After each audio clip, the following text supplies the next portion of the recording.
कोपरगाव शहरातील मोकाट जनावरांचा प्रश्न पुन्हा एकदा गंभीर बनला आहे। मोकाट जनावरांच्या धडकेत आतापर्यंत 2 निष्पाप नागरिकांचा बळी गेला असून अनेक नागरिक जखमी झाले आहे। याच पार्श्वभूमीवर 19 ऑगस्ट रोजी मोकाट जनावरांच्या बंदोबस्तासाठी जनाक्रोश आंदोलन करण्यात आले। यावेळी पालिका प्रशासन आणि सत्ताधाऱ्यांच्या कारभारावर जोरदार टीका करण्यात आली। यानंतर 20 ऑगस्ट रोजी सत्ताधारी गटाकडून पत्रकार परिषद घेत आंदोलनकर्त्यांवर टीका करण्यात आली। सत्ताधारी विरोधकांमध्ये आरोप प्रत्यारोप सुरू असतानाच 20 ऑगस्टच्या रात्री संजयनगर परिसरात पुन्हा एक धक्कादायक घटना घडली। घरासमोर खेळत असलेल्या 6 वर्षीय अलीना बागवान या चिमुकलीच्या दिशेने मोकाट जनावरांचा झुंड अचानक पळत आला।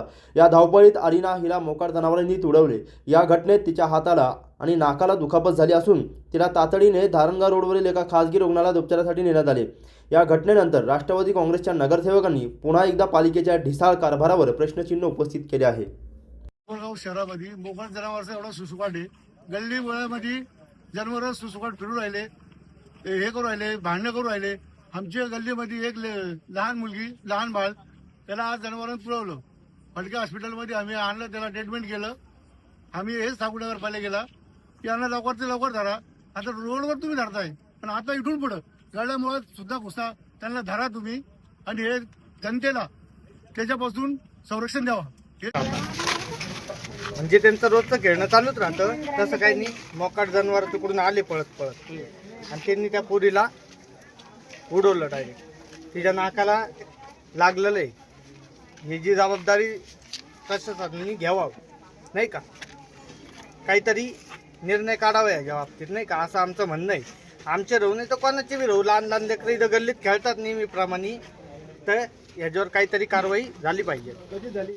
आज संजयनगर सुभाषनगर परिसरात 9:30 वाजता लहान मुलं त्यांच्या घरासमोर खेळत असताना मोकाट जनावरांचा एक झुंड आला आणि त्या लहान बाळाला तुडवलं। आज जर तुम्ही त्याची परिस्थिती पाहिली त्या मुलीची, तर तिच्या डोक्याला हाताला फ्रॅक्चर झालेला आहे। तुम्ही आज कोपरगाव शहराला सांगत आहे का आम्ही या गोष्टीचं राजकारण करत नाही?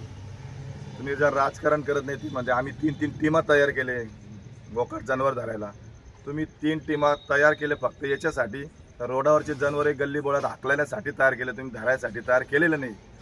तरी माझी प्रशासनाला आणि कोपरगाव नगरपालिकेचे सन्माननीय नगराध्यक्ष आणि त्यांच्या नगरसेवकांना विनंती आहे का आम्ही कोणत्याही प्रकारचं राजकारण करत नाही। आणि अध्यक्ष साहेबांनी जर लक्ष घातलं, 9:30-10 वाजू राहिले, तसं पाहिलं तर तो प्रभाग 9 प्रभागाला जॉईंट प्रभाग एकदम त्यांच्या शेजारी अध्यक्षांच्याच वार्डात येतं, ते जिडं राहते त्या भागातच येतो। तरी अध्यक्षांनी तिकडं लक्ष घालावा। आणि आम्ही कोणत्याही प्रकारचं राजकारण करत नाही, आम्ही फक्त जनहितासाठी काम करतो। तुम्ही येऊन जाऊन जर कोणी विरोधकांनी प्रश्न केला तर तुमचं एकच उत्तर आहे, प्रशासनाच्या काळात काय झालं? प्रशासनाच्या काळात काय झालं ही जनता पाहू राहिली। पण तुम्ही जे आम्हाला 100 दिवसाचा वायदा केला होता का 100 दिवसाचा आम्ही बंदोबस्त करू, ते काही बंदोबस्त होत नाही। पण मला नाही वाटत का तुम्ही 100 दिवसात बंदोबस्त केला, पण जर अशीच परिस्थिती राहिली तर येणाऱ्या काळात 100 दिवसात ही जनता तुमचा बंदोबस्त करत, तुम्ही याचा विचार करावा। आमच्या मागणीची तुम्ही दखल घ्यावी, हीच नम्र